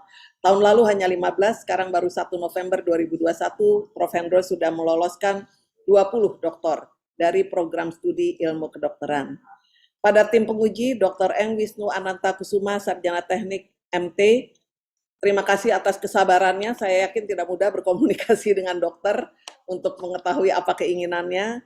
Pada Dr. Arya Kekalih MTI yang sudah pasti menjadi jalur antara ya Dr. Arya, bagaimana seorang dokter bisa memahami materi machine learning ini. Pada Dr. Vera Ibrahim yang juga dengan kesabarannya, dan pada Dr. Irandi Putro Pratomo yang saya tahu menjadi inti dari inovasi yang dilakukan oleh Dr. Diah ini sebagai role model untuk melakukan inovasi. Terus berinovasi Dr. Irandi, dan saya berharap jika Dr. Irandi dapat menyelesaikan jabatan fungsionalnya sampai jabatan fungsional yang tertinggi. Ucapan selamat dan terima kasih juga pada promotor yang luar biasa, Profesor Dr. Wiwin Heruwiono, PhD, spesialis pulmonologi konsultan, pada ko-promotor Dr. Prasetyo Hadi, PhD, spesialis pulmonologi konsultan, dan Dr. Aziza Gani Ihsan, spesialis radiologi konsultan. Ini harus ya, Prof. Wiwin ya, untuk membacakan puisi, kalau enggak saya bisa disuruh cuti sama Pak Dekan juga. Cantik berjarit, gadis bergelang, melenggah indah berjalan melingkar. Pandemi COVID boleh menghalang, inovasi dan riset Dr. Diah tetap berjalan berbuah gelar. Sekali lagi terima kasih, kami ucapkan selamat sekali lagi pada Dr. Indah, Dr. Diah dan keluarga. Wassalamualaikum warahmatullahi wabarakatuh. Waalaikumsalam warahmatullahi wabarakatuh. Ini dengan resmi kami nyatakan ujian promosi doktor telah selesai dan sidang terbuka promosi doktor Universitas Indonesia saya tutup. Terima kasih.